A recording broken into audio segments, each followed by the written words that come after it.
Bon, ben, merci beaucoup pour l'invitation. Je suis désolé de pas pu, je voulais venir, jusqu'au dernier moment, mais c'était en réalité un peu compliqué avec ce qui se passe en ce moment. Et puis, je voyage un peu quand même. Et donc, voilà, donc je suis, donc euh, je vais faire une présentation de mon travail, mais aussi qui commence par des principes plus généraux qui sont importants parce que ça situe, si on veut, à la fois mon travail, mais je pense de manière générale les enjeux de l'architecture actuelle dans un contexte assez particulier qui est celui du réchauffement climatique. On pourrait aussi ajouter aussi aujourd'hui des questions d'épidémie qui en réalité sont en train de rematérialiser un peu la manière, notre rematérialiser, si on veut, notre relation au monde, qui était peut-être un peu dématérialisée. C'est durant la deuxième partie du XXe siècle où on a pu parler essentiellement de symboles, de signification et peut-être moins de réalité euh, bâtie, si on veut. Et ce qui se passe aujourd'hui, d'une part, c'est cette question du réchauffement climatique. Alors, je rappelle, c'est juste ça, des courbes que vous connaissez bien sûr. C'est là, on voit l'augmentation de la température depuis le 19e qui est en train de monter.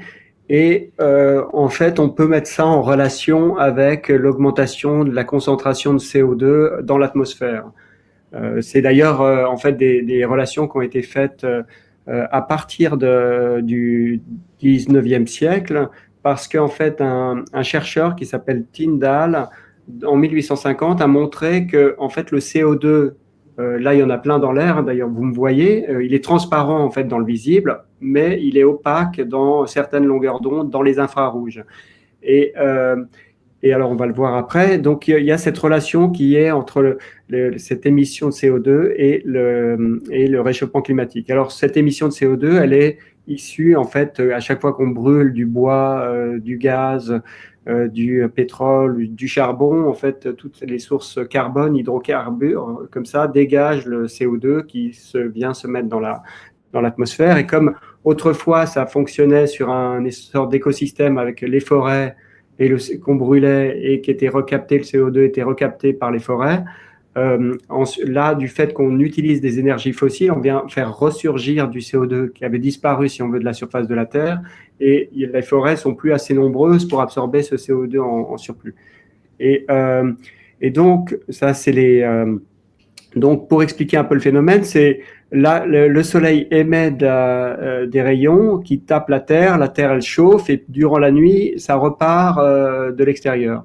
Mais en fait, comme le CO2 est opaque aux infrarouges, en fait, ça rebondit dessus et puis ça crée ce réchauffement climatique dessus. Alors là, on voit juste les courbes, on voit le spectre de la lumière qui arrive en haut de l'atmosphère, et puis on voit que pour la lumière incidente, celle qui arrive du Soleil, qui traverse l'atmosphère jusqu'à la Terre, ben, il y a déjà des parties qui sont absorbées. Et puis, là, on voit le spectre réémis par la Terre, en fait. Donc ça, c'est le visible, si on veut, c'est entre le violet et le rouge. Là, c'est ce qu'on voit, nous, à travers. Et en fait, là, on voit que les émissions d'infrarouge émises par la Terre qui repartent vers le ciel, en fait, sont à ce niveau-là, très loin, si on veut, dans les 15 microns.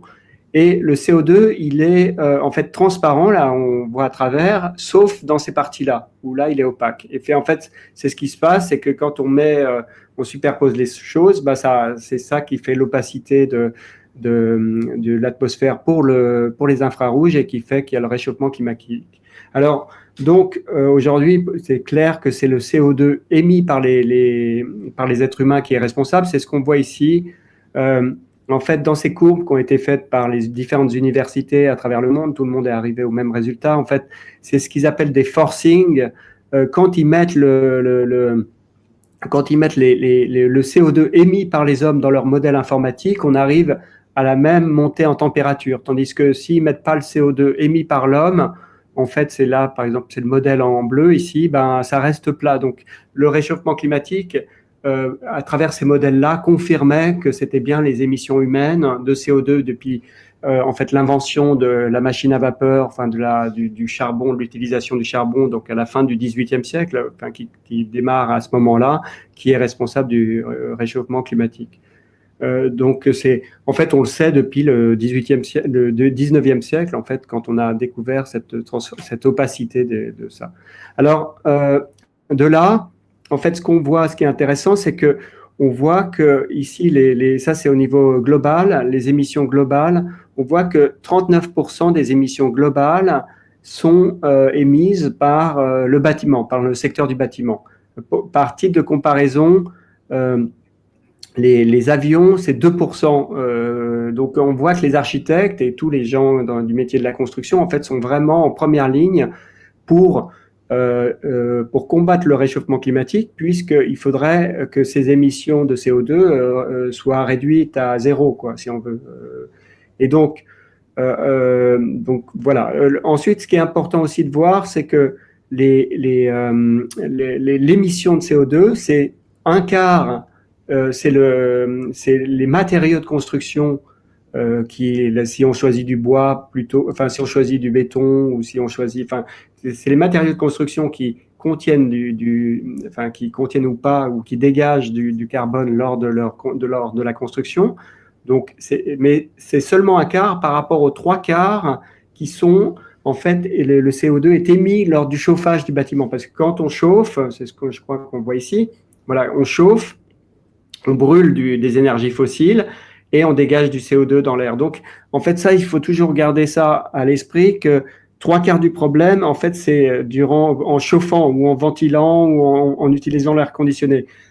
Un quart, c'est pour les matériaux de construction ou pour la construction. C'est pour ça qu'un bâtiment écologique peut être beaucoup plus écologique, même en aluminium, mais s'il est bien isolé, qu'un bâtiment en bois est mal isolé. Donc, ça, il faut souvent, effectivement, aujourd'hui, en France, par exemple, il y a un vrai problème, un vrai problème qui est que on voit des bâtiments en bois ou en pierre qui sont isolés, qui sont mal isolés en réalité.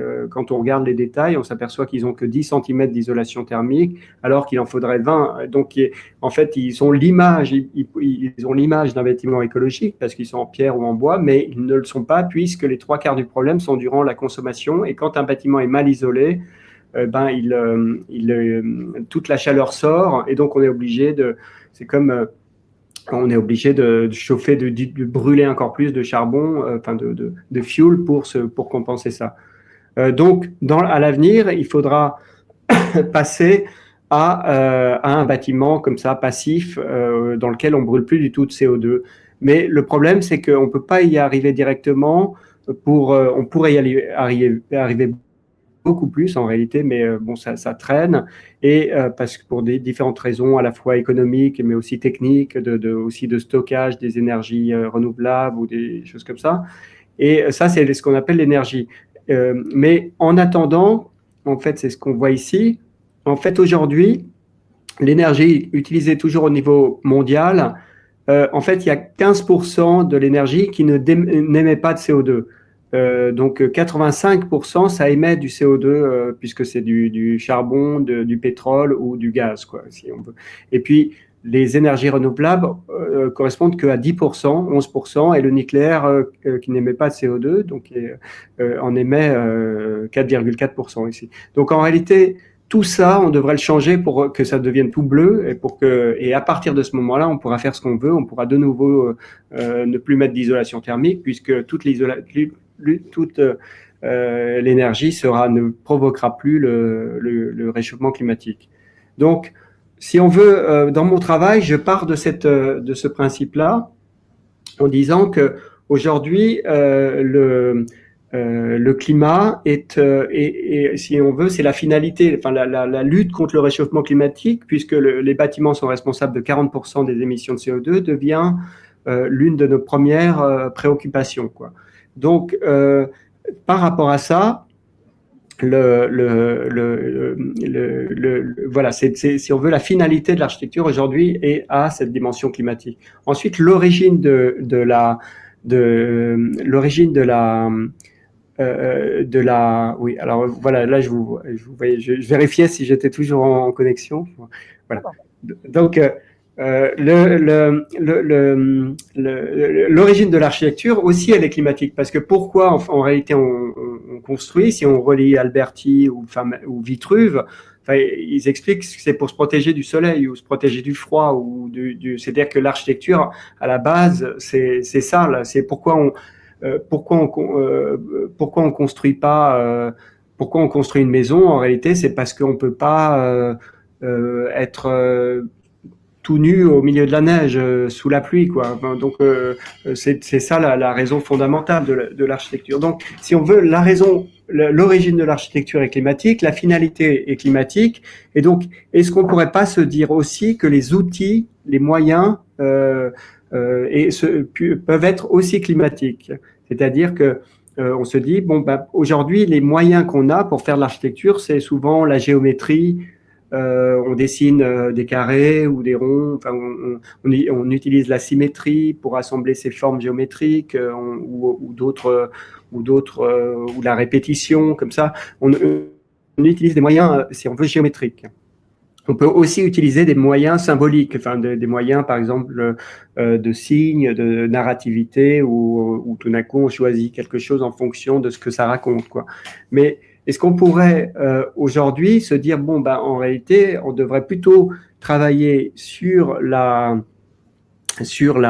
dire que la convection, tous ces éléments du climat, se dire que déjà l'air, la lumière, la température, l'humidité de l'air pourraient être des matériaux de l'architecture, comme la brique, le béton ou le bois sont des matériaux d'architecture. Et puis, au niveau de la composition, on pourrait se dire que des phénomènes climatiques comme la convection, la conduction, l'évaporation, la pression, l'émissivité, l'effusivité, la radiation pourraient être aussi des principes de composition, comme la symétrie ou l'addition, la soustraction ou l'inclusion peuvent être des moyens de composition architecturale. Donc, dans mon travail, donc j'ai pris comme ça ces principes-là pour dire comment composer, comment faire des projets d'architecture en les basant sur la convection. Alors, le premier, c'est un petit appartement pour un docteur à Lyon, en fait, qui part sur ce qui se compose par rapport à ce principe de convection. La convection, c'est l'air chaud. L'air chaud, il est moins dense que l'air froid, donc naturellement il monte sous le plafond. Souvent, il peut faire très chaud. C'est comme peut-être vous avez l'expérience en montant un escalier parfois dans une maison, bah, tout d'un coup il fait très chaud en haut et alors qu'il fait froid en bas. Et ça, c'est naturellement, en fait, effectivement, l'air chaud monte tandis que l'air froid descend. Alors, en fait, je suis parti de deux critères, si on veut. Le premier, c'est la salle de bain. En fait, quand on est nu, mouillé, c'est mieux d'avoir une plus haute température parce que c'est comme si quand on sort de la piscine, on a froid, quoi. Donc c'est mieux d'avoir une température plus élevée. Dans les piscines, par exemple, les normes veulent qu'on ait 26 ou même 28 degrés de l'air de la piscine pour pas que les gens sortent et attrapent froid. Parce qu'on est mouillé, il y a plus de conduction quand on est mouillé. On échange. C'est pour ça qu'on sort pas de la piscine les cheveux mouillés, quoi, si on peut, parce qu'on attrape froid. Tandis que dans le salon, ben, on est habillé et on bouge pas, donc 20 degrés, c'est pas mal. Dans la cuisine, on est debout, on bouge un peu, donc 18. Dans la chambre à coucher, ben, on peut être à l'intérieur d'un lit et sous la couette, donc on pourrait baisser à 16. Et puis le corridor, on fait que passer, il pourrait être chauffé à 15. Alors ça, c'est pas les miennes, hein, c'est pas mes recommandations, mais c'est des recommandations suisses pour diminuer la quantité d'énergie qui est utilisée en hiver dans les bâtiments. C'est-à-dire que si tout d'un coup, toutes les chambres à coucher sont chauffées à 16 degrés plutôt qu'à 22, on gagne 6 degrés. Donc, c'est une quantité de fuel gigantesque à la fin, si on compte toutes les chambres à coucher qui existent en France, quoi. Donc ça fait baisser la consommation d'énergie. Et comme 85% de l'énergie est toujours issue du charbon, enfin, des énergies fossiles, bah, on va diminuer le réchauffement climatique. Donc, si on veut, c'est une chose qui est plutôt intéressante. Après, on peut le questionner, mais c'est plutôt intéressant d'un point de vue citoyen en se disant, bah, je vais lutter contre le réchauffement climatique en baissant la température de ma chambre à coucher, et puis en dormant sous une couette plutôt que de dormir tout nu sans drap, quoi. Donc voilà, c'est un peu. Alors, de ce point de vue-là, de cette première donnée, en fait, la deuxième donnée, c'est la question de la chaleur. C'est-à-dire que la loi d'Archimède dit que l'air chaud monte, tandis que l'air froid descend, quoi. Donc, c'est ce qu'on voit ici, et je crois qu'on le voit mieux là, c'est que quand on allume un radiateur, ça fait cette courbe-là, celle du chauffage radiateur, la deuxième, c'est-à-dire qu'il fait très chaud sous le plafond, et on a toujours froid aux pieds, donc on monte toujours le radiateur, et puis en fait, on est toujours en train de chauffer sous le plafond, alors qu'on a froid en bas, quoi. Voilà, ça stratifie comme ça. C'est-à-dire qu'en fait, ce qui est en fait compliqué ici, c'est que en fait, on perd énormément d'énergie. On chauffe tout sous le plafond et il n'y a personne sous le plafond. En fait, il n'y a que des mouches qui habitent sous le plafond. Donc, on chauffe les mouches et nous, en bas, on a froid parce que la physique, la loi d'Archimède fait que l'air chaud monte.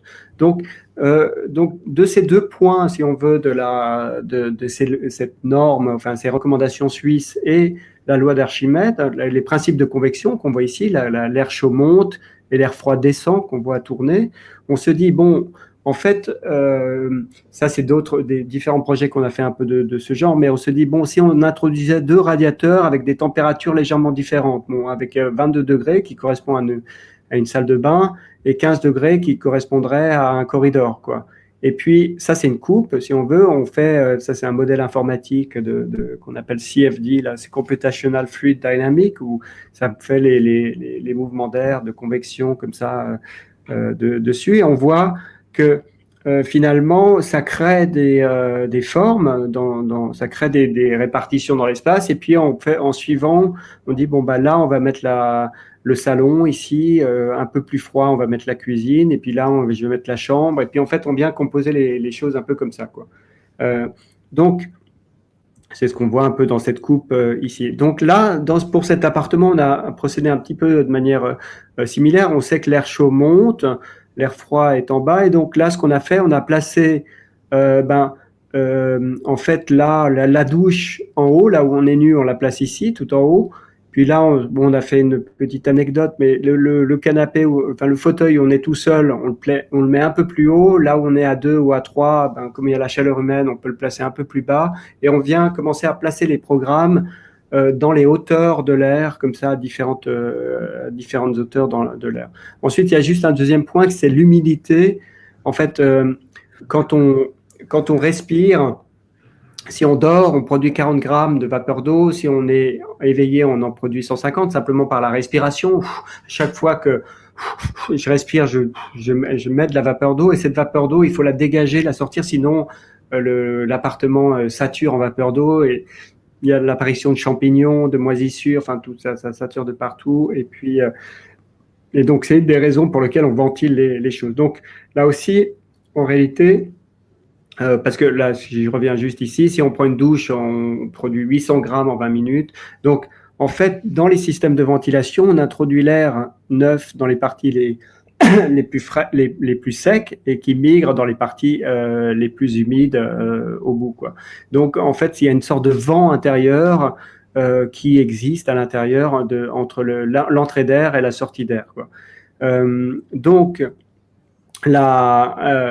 de là, ici, simplement, bon, on a fait d'autres projets sur ce même thème, mais ici, effectivement, on a aussi réparti les choses en disant, bon, bah là, c'est la partie humide, donc on a mis à la fois la douche et la cuisine, et là, c'est plutôt les parties qui deviennent de plus en plus secs, donc le séjour et la chambre à coucher. Donc, il y a cette organisation qui se fait de la maison à travers à la fois la chaleur qui monte, et puis en plan, si on veut en coupe, c'est la chaleur qui détermine la place des programmes, et puis en plan, c'est l'humidité qui met les choses. Donc on voit quelques images comme ça de cet appartement. On a aussi, puisque l'air doit un peu circuler partout, donc on a aussi privilégié des surfaces qui laissent passer l'air, enfin comme on voit ces chaises là qui sont composées de bandes qui laissent passer les choses. Là on voit les deux canapés, le fauteuil un peu plus haut, on y monte avec une échelle, et là le fauteuil un peu plus bas, enfin le canapé un peu plus bas.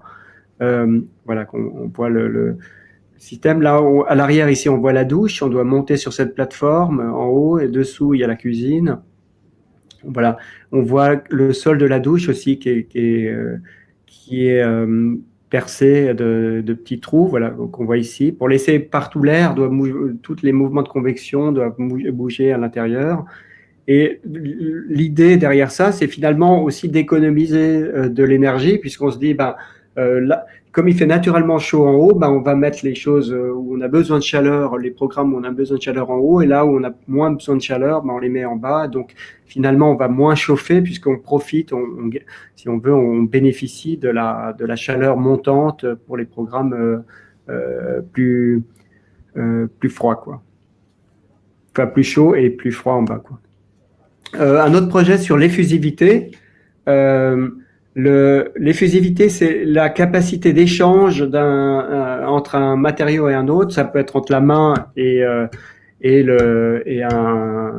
matériau.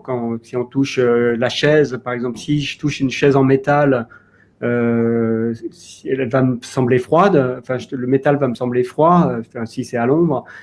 Par contre, si je touche en bois, ça me semble chaud, quoi. Ou de la laine, ça me semble chaud, tandis que du marbre, il va me sembler froid. Et en fait, ça, c'est ce qu'on appelle l'effusivité, c'est la capacité d'échange, la rapidité d'échange entre deux matériaux.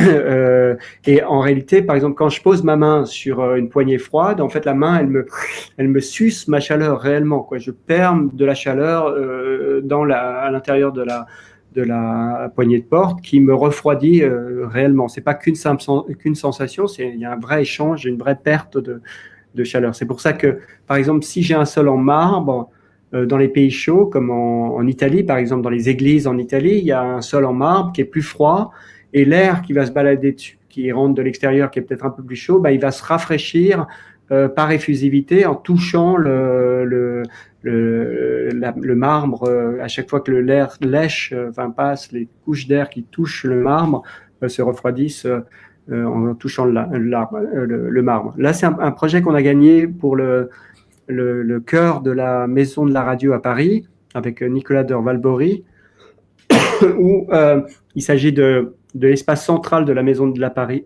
à Paris, dont le programme est de transformer l'intérieur en un espace public pour ouvrir plus la Maison de la Radio au public, avec un café, une salle de concert, un lieu d'exposition, une librairie, différents programmes.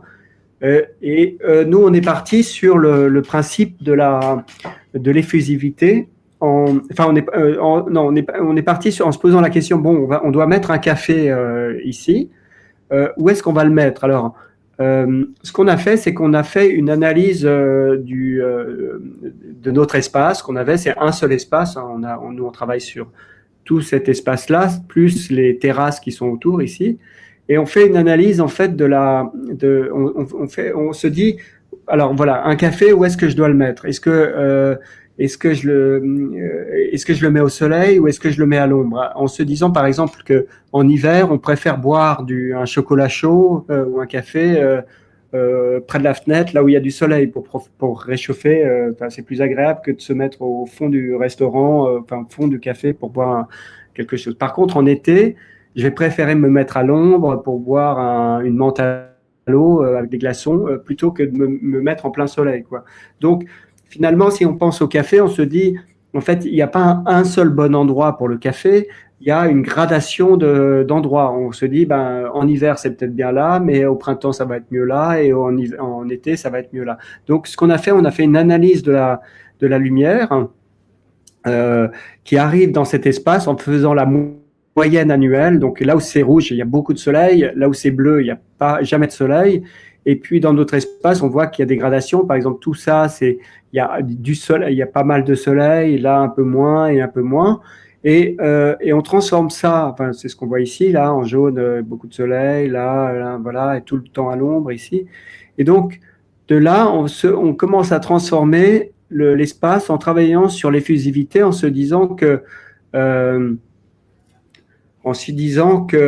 là où, voilà, c'est ce qu'on voit, là où on veut se rafraîchir en été, on veut se mettre à l'ombre, mais on va mettre en plus des matériaux froids comme les Italiens le faisaient dans les églises baroques ou comme ça, où on avait les sols en marbre pour se refroidir, quoi. Et là, et par contre, en été, en hiver, on va se mettre au soleil, ici, là, dans les parties rouges, et on va plutôt se mettre dans la laine comme les Vikings avaient des avaient de la laine, enfin sur leurs chaises pour se tenir chaud, quoi, si on veut. Donc on fait cette sorte de gradation d'effusivité. On voit ces valeurs d'effusivité qu'on peut calculer comme ça. C'est chaque matériau a une valeur d'effusivité. Par exemple, la laine, quand on touche de la laine, on a un sentiment. Si la laine est à 20 degrés, on a un sentiment que la laine est à 22 degrés parce qu'on n'a aucun échange thermique. Par contre, si on touche du métal, on a la sensation que c'est à 20 degrés, donc plus froid. Enfin, on sent ces variations de température, alors que le matériau, en réalité, il a la même température, puisqu'il est à plus 20 dans les deux cas ici. Donc, c'est ce qu'on fait. On met en place, là, juste pour montrer quelques exemples, là, c'est la laine. Enfin, on voit, ça, c'est un sol en laine, une sorte de tapis de laine. Quand je le touche, si je le touche avec ma main, comme ça, quand je renlève ma main, en fait, avec une caméra infrarouge, en fait, on peut voir que puisque l'effusivité est lente, enfin, je dois déjà laisser longtemps ma main, et puis après, quand je la retire, la trace de ma main va rester longtemps parce que le temps que ça disparaisse, que l'air refroidisse à nouveau la laine, comme l'effusivité est lente, ça met du temps, quoi. Tandis que sur du métal, enfin là notamment de l'aluminium, ici au sol, si je touche le métal, j'enlève ma main, immédiatement, c'est tout froid parce que l'échange thermique est ultra rapide entre l'air et la plaque d'aluminium. C'est pour ça que tout est bleu là, enfin, c'est tout à la même température. Et donc c'est ce qu'on met en place. On met des matériaux très froids, si on veut, au toucher dans la partie pour l'été, où on veut se mettre à l'ombre, et on met des parties plus chaudes, en laine, en sapin, comme ça, dans les parties plus froides, enfin, pour l'hiver, là où on veut se réchauffer, quoi. Donc, finalement, on a le plan, là, ici, qu'on voit avec ces gradations qui suivent l'analyse de la lumière. Et là, quelques images comme ça on voit les parties en laine dans les parties les plus au soleil, les parties en bois, puis après on passe en caoutchouc, en pierre et en métal. Et puis voilà, enfin, on a aussi choisi voilà, on est aussi les fauteuils sont aussi en laine, ils nous empêchent, enfin ils bloquent le froid, enfin si on veut de l'extérieur. Par contre, dans les parties pour l'été, là, on a des chaises qui laissent passer l'air, qui nous refroidissent, et puis tout est en métal, si on veut, qu'on touche, c'est froid, le sol est froid, donc on est à l'ombre, quoi. Donc la valeur, le choix des matériaux n'est pas du tout symbolique, en fait, c'est pas du tout lié ça raconte absolument rien, c'est juste des capacités de rafraîchissement, de réchauffement, et dans la manière dont c'est choisi. C'est comme qu'on choisit. En fait, c'est pas symbolique quand on boit une menthe à l'eau. Enfin, on la boit pour se rafraîchir, comme on boit un chocolat chaud ou un café chaud en hiver pour se réchauffer, quoi. Voilà.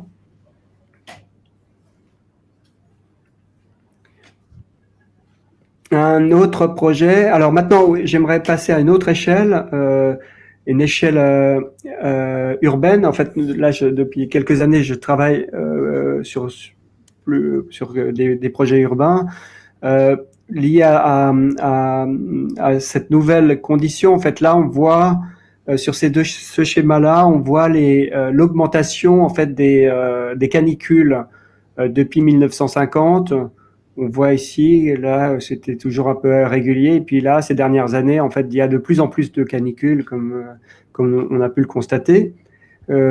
Et puis aussi les phénomènes d'inondation qui aussi sont en train d'augmenter, quoi, depuis quelques années, quoi. Donc et puis après, ouais. Donc Donc, pour dire que, en fait, le problème de la chaleur en ville, par exemple, dont on parle, l'îlot de chaleur urbain, enfin, devient vraiment présent. Enfin, dans les villes partout au monde, hein, aujourd'hui, on voyait un projet au Canada. Enfin, hier était annoncé le résultat d'un concours. Je ne sais plus dans quelle ville, au Canada, qui était aussi dans des stratégies de rafraîchissement parce ils ont trop chaud dans l'espace public. À Paris, ils sont en train de chercher des stratégies de rafraîchissement partout. Euh, donc, en fait, nous, on a fait plusieurs projets sur ces questions-là qui sont en amont, si on veut, de la forme architecturale et du choix des matériaux. En fait, c'est un peu pour ça que tout à l'heure, je disais que le climat était les outils de composition architecturale, parce que là, comme dans ces projets-là, on compose c'est le climat qui donne des formes, si on veut, qui conduit aux formes architecturales. Ici, on voit, c'est à Taïwan, en fait, à Taichung. On a gagné ce projet en 2011 avec Catherine Mosbar et Ricky Liu. En fait, sur un ancien aéroport, en fait, le site d'un ancien aéroport qui va être urbanisé, donc tout autour, ça va être construit. Et notre parc, il part de là, il se termine ici. C'est 70 hectares, comme ça. Et ça, c'est une photo il y a 5 ans en construction. Maintenant, il est terminé, on le voit là, mais enfin, je vais vous montrer le projet. En fait, donc la manière dont on a fait le master plan, le plan d'urbanisme, en fait, on est parti sur les problèmes réels, en fait, pas les problèmes symboliques en fait de la forme urbaine, mais les problèmes réels de la ville, qui étaient en fait la chaleur, l'humidité de l'air et la pollution. En fait, Taïwan, c'est un climat tropical, donc chaud et humide, enfin sur la chaleur et humide, et puis c'est pollué comme toutes les grandes villes aujourd'hui. Et donc, on s'est dit que ces trois thématiques, on pouvait aujourd'hui travailler dessus. C'est-à-dire, on va faire un projet qui réponde à la question du fait qu'on a trop chaud, que c'est trop humide et que c'est trop pollué, quoi. Et donc, ça, c'est le master plan final, mais je vous explique un peu comment on a fait ça. Donc, la première chose, c'est que on a travaillé sur trois couches différentes, comme ça. Une couche de chaleur, une couche d'humidité de l'air et une couche de la pollution de l'air. Et pour la chaleur, en fait, pour la perception de la chaleur, c'est dépendant de plusieurs phénomènes. D'une part, c'est la température de l'air, mais là, elle est partout la même. Ensuite, c'est l'humidité de l'air, mais bon, enfin, on le verra après. Ensuite, c'est la quantité le soleil. En fait, si on veut, si on est à l'ombre, il fait plus froid parce qu'on bloque que si on est au soleil. Mais là, c'est partout la même chose. Et puis ensuite, le dernier point, c'est le vent. C'est-à-dire que c'est la convection, en fait. C'est que c'est comme si j'ai du vent qui me souffle, qui me passe sur la peau, ça va me rafraîchir. C'est comme quand j'ai une cuillère à soupe chaude. Si je souffle sur la cuillère, je rafraîchis ma soupe, quoi, et je peux la manger plus facilement, quoi. C'est comme un ventilateur en réalité. Et donc là, sur le site à Taïwan, on a des vents qui arrivent depuis le nord, donc c'est des vents froids qui arrivent depuis le nord, enfin en tout cas qui sont pas trop chauds, et on a étudié comment ils allaient arriver dans le futur sur le parc en fonction des nouvelles constructions qui allaient être faites, des nouveaux blocs urbains qui allaient être faits. Et ce qui est en rouge, c'est là où le vent est le plus rapide, ce qui est en bleu, c'est là où il n'y a pas de vent, si on veut. Et donc, bien évidemment que dans un climat chaud, on va se dire, bon, là où il y a du vent, ça va être plus agréable, parce qu'on se met un peu au vent, quoi. C'est plutôt que de rester là où il n'y a pas de vent et on surcuit sous le soleil, quoi. Donc, en fait, on a transcrit ça dans une composition qui va du plus froid au plus chaud, comme ça,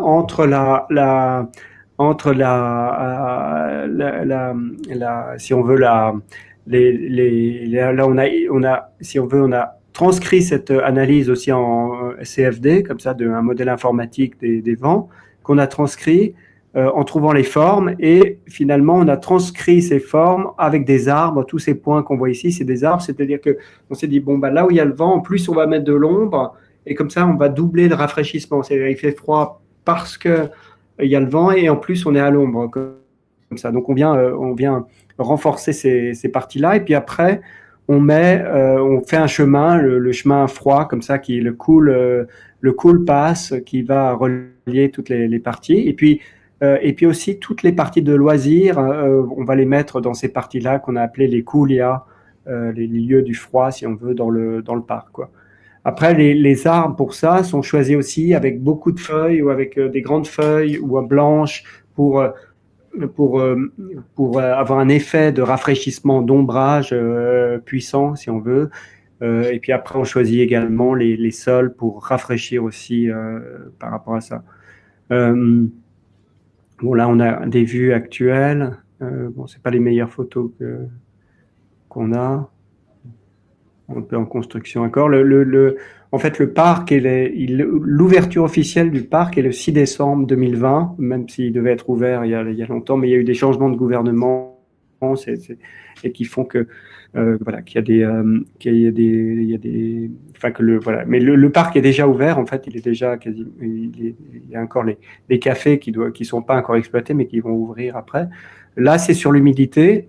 Euh, En fait aussi, de la même manière, on analyse comme on cherche des parties où c'est plus sec, parce que en fait, quand l'air est humide, on peut moins transpirer, et la transpiration est le moyen quasi unique avec la vasodilatation en fait du corps humain pour se refroidir. Quand on surchauffe, en fait, on rougit parce que aussi nos veines se dilatent pour échanger plus de chaleur entre l'air et le corps.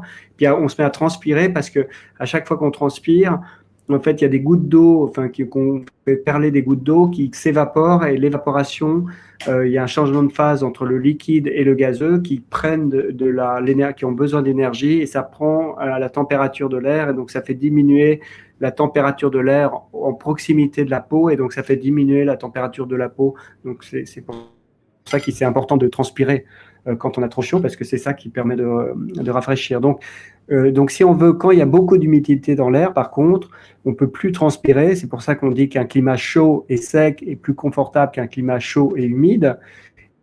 Et donc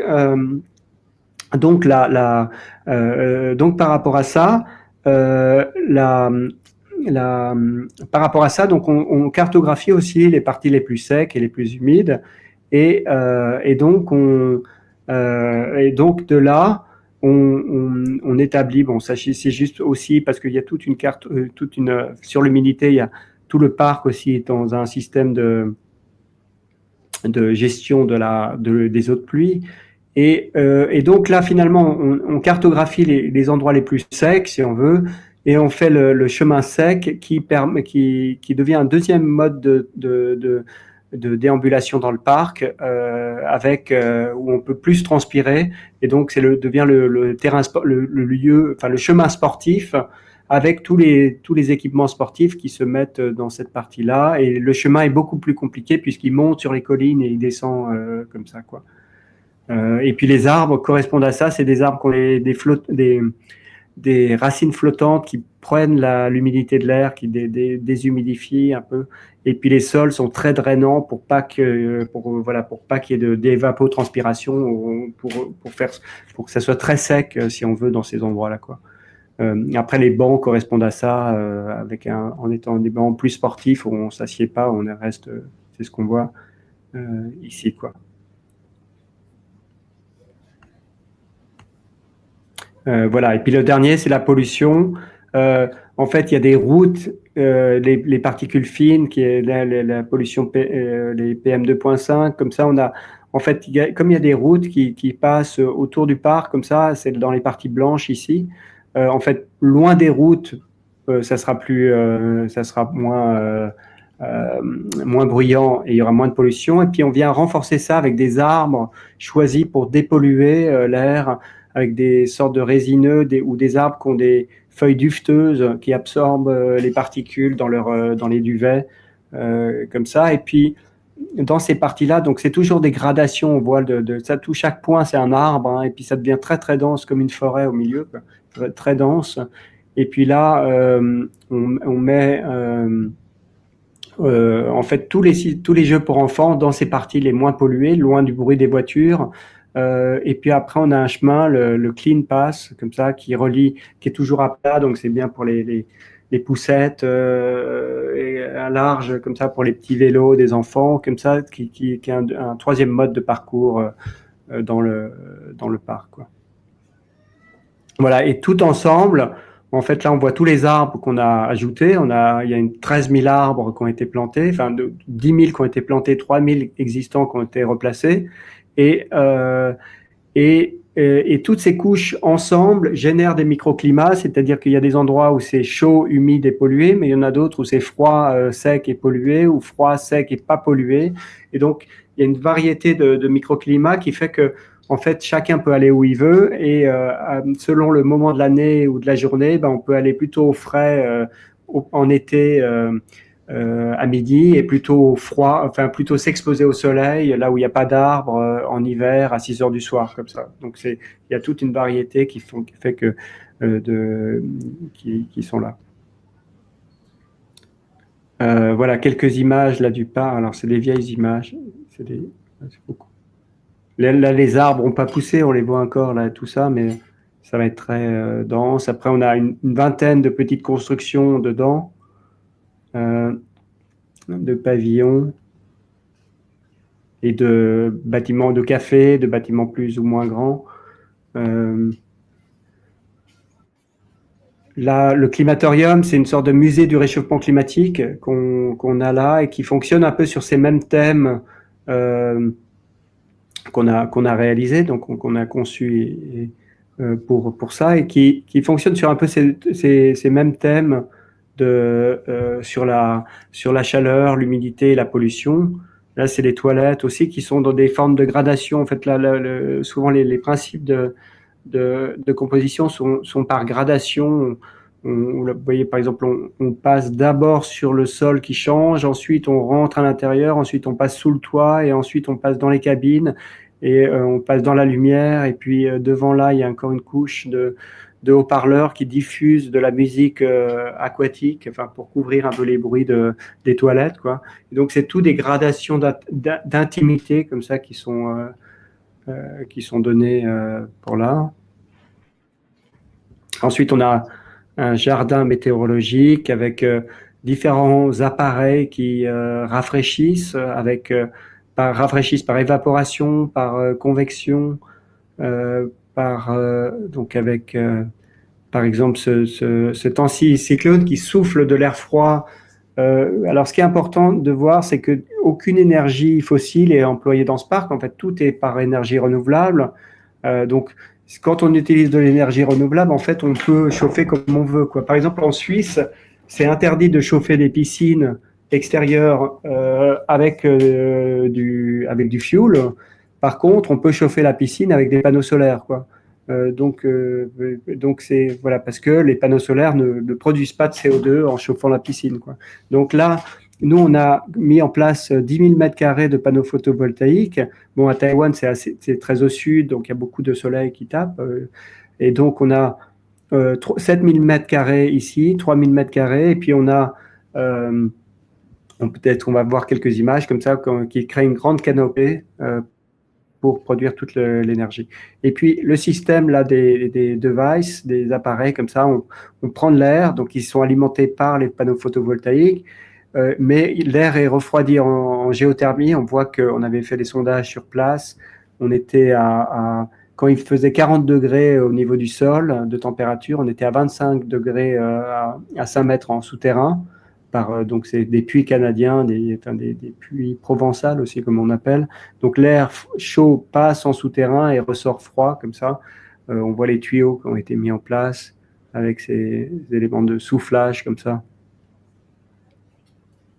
qui sont analysés pour dimensionner chaque poteau est un tuyau en réalité, donc on dimensionne par rapport à la vitesse de l'air, la quantité d'air qui est soufflé comme ça.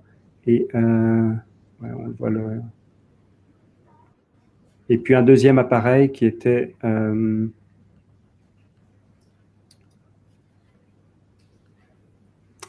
là plus connu, avec un système de refroidissement par évaporation, comme ça, comme un nuage, ou des nébulisateurs qui sont mis en place. voilà, qui viennent rafraîchir l'air par transpiration en fait, que par évaporation, comme c'est exactement le même système que la transpiration humaine, si on veut.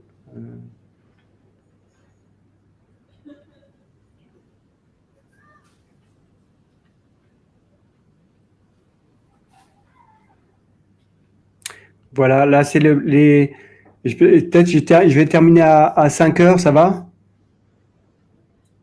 Ouais. Ok. Euh, donc là, c'est les 7000 mètres carrés dont je parlais ici, tout au nord. En fait, on les a mis en place à Taïwan. En fait, le soleil est très fort. Hein, donc c'est le climat. Enfin, c'est juste à la limite subtropical, tropical, quoi. C'est donc la lumière est intense. En fait, donc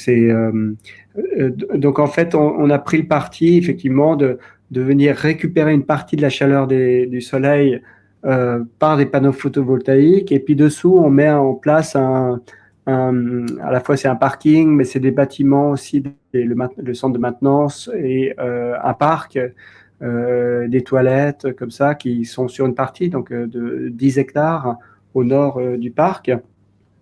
Et là, on voit une image comme ça de la réalisation. Donc on a tout ce ciel, si on veut, de panneaux photovoltaïques ici qui récupère, et puis dessous le paysage qui se déploie dessous, quoi.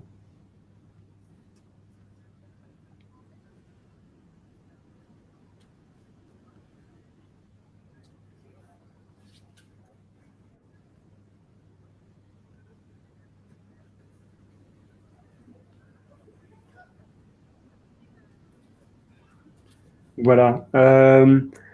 Bon là c'était sur le climatorium, mais je vais peut-être pas le présenter. C'est pour dire, c'était ce musée du réchauffement climatique. Peut-être juste, en fait, le principe constructif, en fait, c'est de travailler.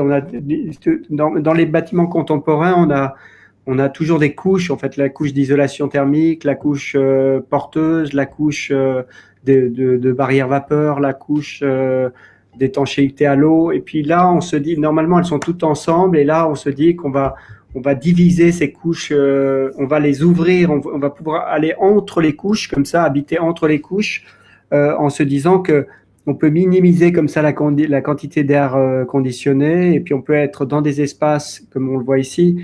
Ici, par exemple, on est protégé de la pluie, mais on n'est pas dans l'isolation thermique, donc il n'y a que de la ventilation naturelle, tandis qu'ici, on passe à l'intérieur de l'isolation thermique, et donc là, il y a de l'air conditionné, quoi.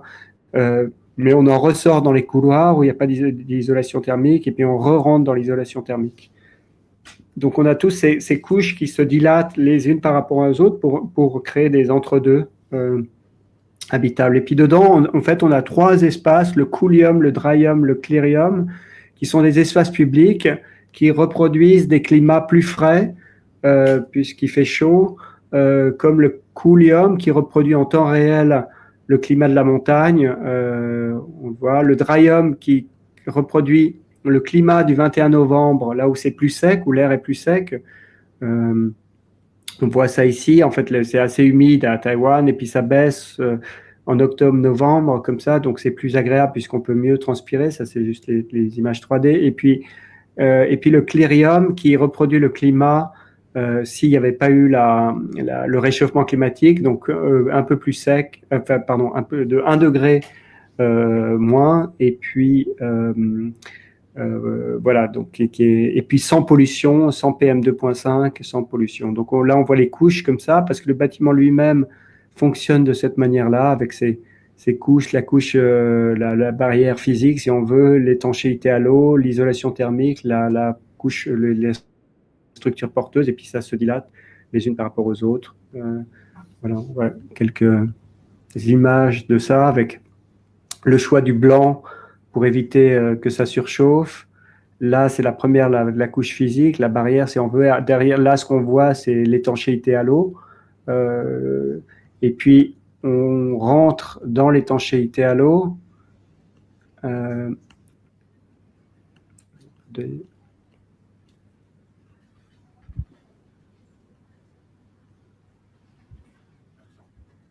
Et puis là, en rentrant dans l'étanchéité à l'eau, ici, on est donc on a dans cette étanchéité là avec cet élément en aluminium. Et là, on choisit l'aluminium pour son émissivité. En fait, elle est, elle n'émet pas. L'émissivité de l'aluminium est très bas et donc il émet absolument pas de chaleur. Donc, quand on est à l'intérieur, on est chauffé par la chaleur de l'air, mais pas par la chaleur radiative des murs comme ça.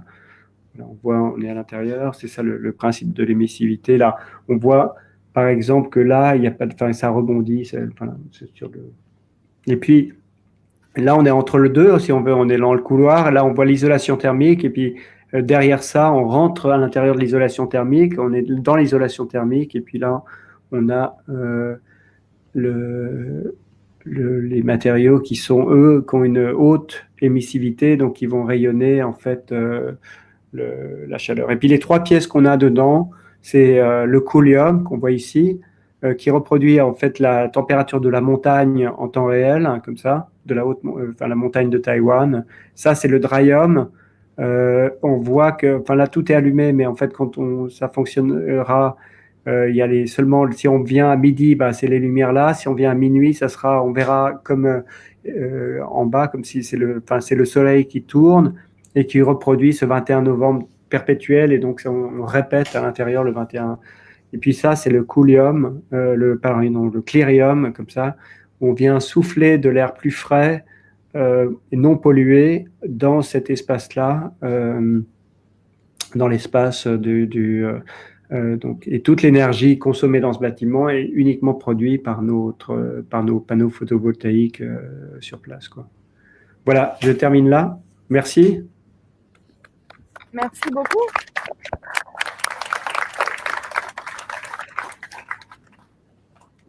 Ah, je l'allume derrière. Merci beaucoup. Là, vous me voyez, je crois. Ouais, je vous vois. Et j'en profite en plus pour vous présenter, parce que vous ne l'avez pas encore vu, je pense. Ah oui, oui. Oui. Ouais. Formidable, merci. Du coup, vous présentez à vous aussi le numéro de plan libre, si vous voulez. Ça, c'est une des raisons d'être de la maison de l'architecture. Et si vous voulez aller un peu plus loin sur le sujet et découvrir un entretien de Philippe Ram qu'il a effectué avec Sébastien Martinez-Barat sur justement l'architecture climatique, mais aussi aller un peu plus loin sur le climatorium. Je vous invite à le découvrir à la librairie. Je vais ouvrir directement les questions. Je vous remercie infiniment. Moi, j'en ai plein, mais je préfère laisser un petit peu la parole à l'audience pour voir s'il y a des gens qui sont inspirés.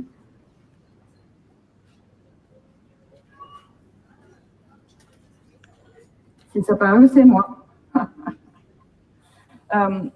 Moi,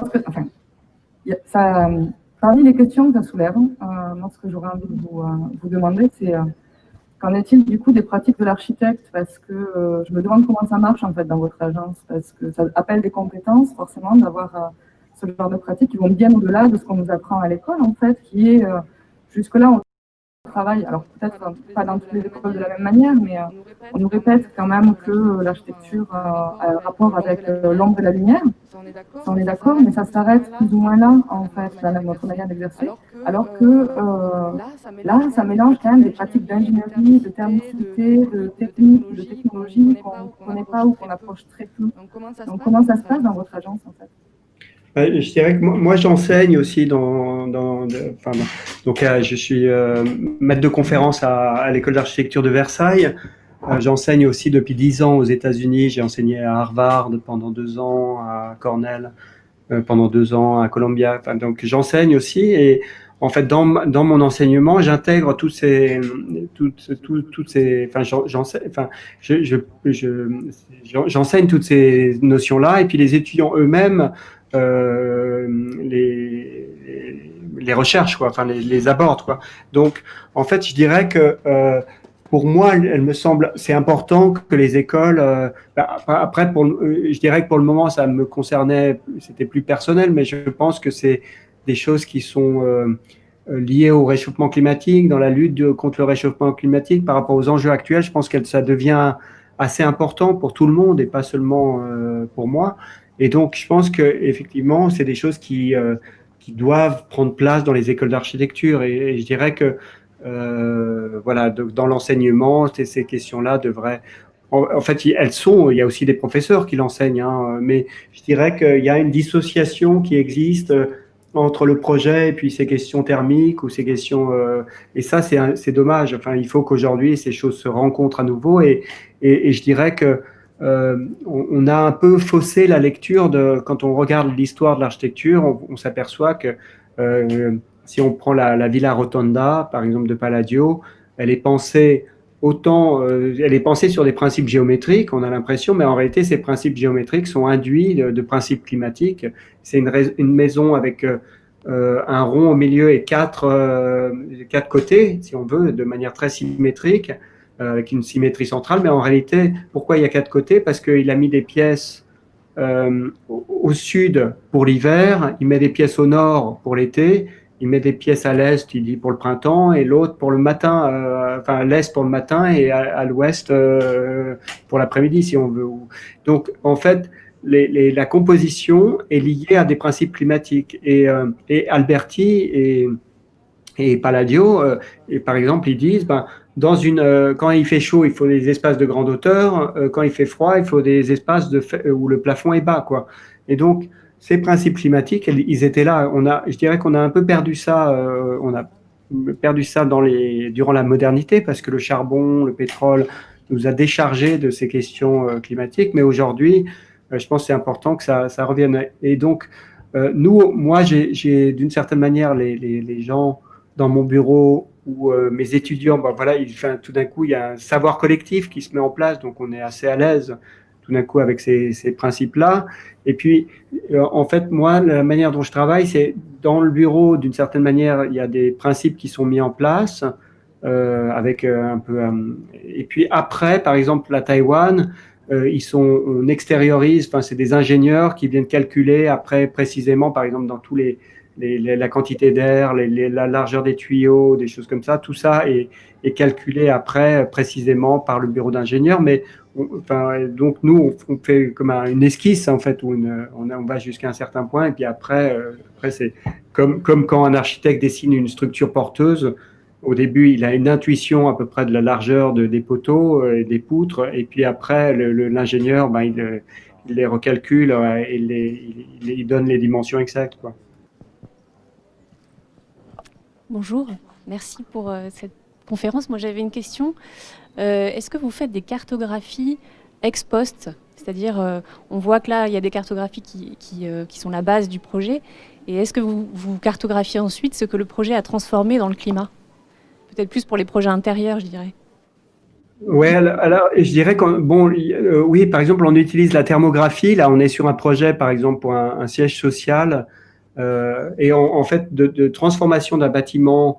En fait, sur plusieurs projets, effectivement, on fait des cartographies, des photos thermiques, en fait, où on regarde les températures, par exemple, du sol ou de la façade, combien ça monte, comme ça, en montrant le manque d'isolation thermique qui fait que ça surchauffe dedans. On arrivait, par exemple, au mois de juin à des températures de 60 degrés en façade qui donnaient à l'intérieur jusqu'à 50 degrés. La façade était brûlante, en réalité. C'est intéressant de le faire tout en sachant que après, il y a par exemple, c'est un peu plus compliqué pour les arbres parce que bien évidemment, quand on est à l'ombre, il va faire plus froid, donc on a des résultats. C'est assez facile en réalité d'obtenir. Si on analyse la température quand il n'y a pas d'arbre et après on analyse sous l'arbre. Enfin, après, c'est des mélanges de radiation. Puis en fait, ce qui peut être un peu compliqué, c'est que les analyses les mesures doivent être faites avec des taux d'humidité précis, des rayonnements précis, donc après de refaire la comparaison, ça peut être parce que ça peut être, mais vous avez tout à fait raison, c'est très important comme ça d'être dans ces deux moments entre le début et la fin, quoi. Oui, merci pour cette conférence. J'avais une question qui est en même temps peut-être une remarque, ou plutôt une question sur un positionnement. C'est-à-dire, moi j'ai été assez séduit au début de la conférence parce que on a l'impression que finalement la solution est un peu dans le bâtiment, enfin que le bâtiment est la solution dans sa manière d'être implanté, d'être construit, dans son rapport au milieu. on a des éléments, enfin des dispositifs assez intéressants, assez singuliers sur la manière de positionner finalement, de composer les pièces et les fonctions, les pratiques du logement en fonction de données assez bien appuyées scientifiquement sur la circulation de l'air, l'hygrométrie, les différentiels de température, etc., la convection. Et puis au fur et à mesure, j'étais quand même un peu mal à l'aise parce que il y a quand même un recours à la technique qui est très très important dans cette démarche-là. Sur la question constructive, on voit qu'il y a beaucoup de matériaux qui sont extrêmement consommateurs en termes de ressources, de l'extraction jusqu'à la production, jusqu'à la mise en œuvre.